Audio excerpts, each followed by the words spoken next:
and Mary Lou Nemanic. And Mary Lou Nemanic are an American husband and wife team of documentary photographers, journalists, and filmmakers who by 2020 have been working together for more than 40 years utilizing mass media methods to record and preserve everyday life. Together they form the independent production company Documentary America. Background: Doug is a Guggenheim Fellow. In filmmaking, has worked in television, news, and documentary, and whose award-winning films have been seen on CBS, NBC, ABC, and PBS. Mary Lou has a Ph.D. in American Studies, is an Associate Professor Emerita at Penn State University, and is the author of One Day for Democracy, Independence Day and the Americanization of Iron Range Immigrants, 2007, Ohio University Press. She co-edited her second book, Cultural Production in Virtual and Imagined Worlds, Cambridge Scholars, Publishing 2010, with University of Toronto colleague Tracy Bowen. Her third book, Metro Dailies in the Age of Multimedia Journalism 2020, Temple University Press, was published in 2020. http://press. Temple edu/search. Of fate equals %@will%9 C%93 and Q equals Metro plus dailies and commit equals search. Doug and Mary Lou have been documenting everyday life since the mid-1970s. They have produced 2 feature-length documentary films: Cattleman's Days, The Granddaddy of Colorado Rodeos 2006, and The Iron Range Family Album 2012.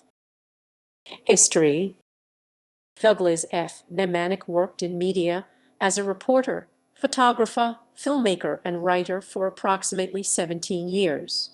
Nemanic made approximately 12,000 television news films, winning international, national, and regional awards. Nemanic then applied his experience to independently documenting the regional subculture of northeastern Minnesota known as the Iron Range. In the fall of 1977, Nemanic left WCCO-TV in Minneapolis, a position he had held for 9 years, and started the Tamarack Iron Range documentary project. Nemanic was introduced to Mary Lou Gust via a connection at WCCO-TV, who felt her background in large-scale documentary would be beneficial to the project. Gust, an instructor at the University of Minnesota, Minneapolis, had worked professionally in both still photography and film, had experience in darkroom processing, long-term photo preservation, and nonprofit fundraising. In addition to her field experience, she was currently teaching classes in visual communication and photojournalism. Gust had earned a baccalaureate degree BA in journalism, was a summa cum laude graduate, a Phi Beta Kappa, and had recently received a master's degree in mass communications, with master's theses in documentary and photojournalism. Gust joined the Tamarack Iron Range project as the director of photography and the head of fundraising. Together, Nemanic and Gust founded the independent production company Documentary America. In the spring of 1978, the Tamarack Iron Range project held its first major shoot, documenting the area around Nemanic's hometown of Aurora on the eastern end of the Mesabi Range. Student volunteers from Gust's photojournalism course at the University of Minnesota were also included. Under the combined direction of Nemanic and Gust, the shoot produced more than 5,000 still photographs. On the 4th of July, they held an exhibit on the Iron Range, which was attended by locals, guests, and public officials, including the governor of Minnesota and various other dignitaries. In 1980, Nemanic and Gust's work on the Iron Range was nationally recognized when Nemanic was awarded a Guggenheim Fellowship in Filmmaking, an award that would bring further support for the project. Gust's contribution would also be recognized when the two received a legislative commendation from the Minnesota House of Representatives, a recognition that brought the Tamarack Iron Range project to the attention of the news media. Over the next 10 years, Nemanic and Gust made regular trips to the Iron Range to continue documenting the culture through photography and by the recording of oral histories. While developing the Tamarack system of documenting and preserving everyday life for posterity, they expanded the project into other areas including ice hockey, which was a strong part of Iron Range history, as well as unrelated subjects such as local politics. During the mid-1980s, Gust returned to graduate school at the University of Minnesota. There she studied with some of the nation's top historians to gain a greater understanding in the interpretation of the project's photographic collections. Gust incorporated the Tamarack system of documentary into her graduate courses. In order to encourage and support photographic preservation, Nemanic and Gust released an information sheet outlining the project's system of photo preservation to the public, the media, and to various historical organizations. The Tamarack system was adopted by families as well as by other documentarians for their independent projects. Historical organizations duplicated the preservation sheet and released its contents. In 1987, the Tamarack Iron Range project ended after 10 years. Nemanic and Gust married in 1988. During her doctoral studies, Mary Lou continued to return to the Iron Range for additional research, searching for lost documents, recording oral histories, and photographing people and events.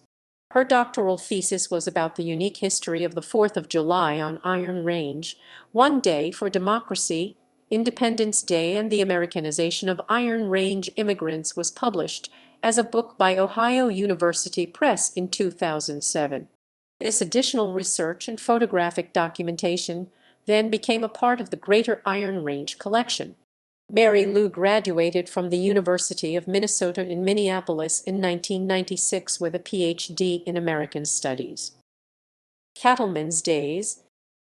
In 1998, Doug and Mary Lou left Minnesota and lived for the next 3 years in the Rocky Mountains of southwest Colorado, where they taught the Tamarack system of documentary to students at Western State College in Gunnison. While living in the Rocky Mountains, they used the Tamarack system to document everyday life in the Gunnison Valley, often utilizing help from student documentarians.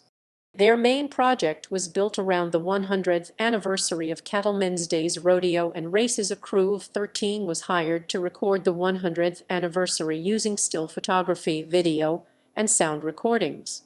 In 2000, the Nemanics published a not-for-profit commemorative photo book on the history of Cattlemen's Days and produced a half-hour radio documentary. Cattlemen's Days, the granddaddy of Colorado rodeos, was completed in 2006 and distributed under the Documentary America name. This documentary tells the story of that grand and glorious time during which a community gathered together to celebrate their heritage. 6.5 years were devoted to completing the film. It won Best Feature-Length Documentary at the Iris Film Festival in 2009. Life in the East. In 2001, Mary Lou was hired to design and implement a convergent media communications program at Penn State Altoona.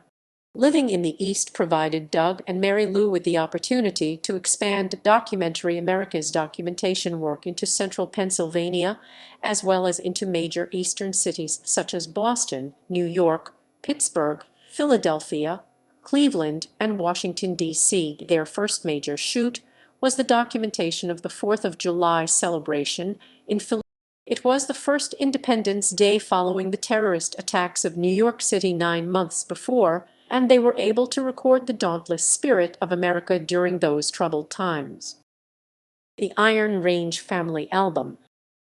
In 2011, Documentary America completed work on the Iron Range Family Album, a magazine-format documentary utilizing 1,100 still photographs from the Iron Range collection. Over the past 35 years, the collection had grown to approximately 40,000 photographs. The film segments are edited to the work of Iron Range musicians, some of whom volunteered for the project. The Iron Range Family Album premiered at the Northern Lights International Music Festival for gifted students in Aurora, Minnesota on July 2, 2011. The Iron Range Family Album was later shown at the Iris Film Festival of Huntington, Pennsylvania, as a special guest exhibition. In March 2013, the Iron Range Family Album was accepted on behalf of the state of Minnesota and introduced into the governor's library as a work of historical significance to regional culture. As of 2015, the Iron Range family album has been shown in various scholarly forums across the country, including the Conference of the Mid-Atlantic Popular and American Culture Association MAPICA, and as a nationally sponsored event at the Popular Culture/American Culture Association Annual Conference in Boston 2012. It has aired on cable television in Minnesota and Pennsylvania. The Lightning Gazette, the magazine of everyday life. In May 2012, Documentary America began work on the Lightning Gazette. Doug took on the role of editor and publisher, Mary Lou that of technical editor and contributing editor. Anthony Buchamer, who had joined Documentary America as production assistant, transitioned into the role of art director. In the Lightning Gazette, Documentary America is able to present the works of others and draw from their collections of approximately 300,000 still photographs, historical documents, and artifacts.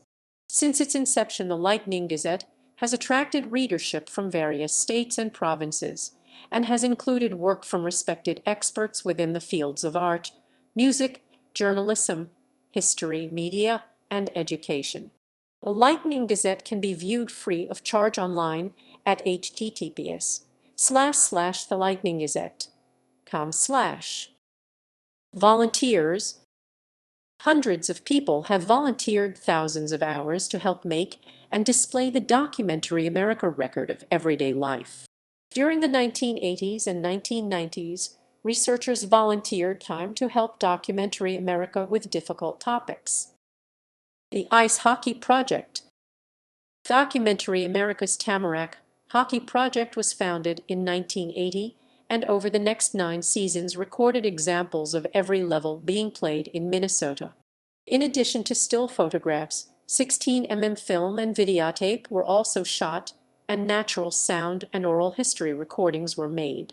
The hockey collection was recorded on a nonprofit/not-for-profit basis to help preserve the history of the sport.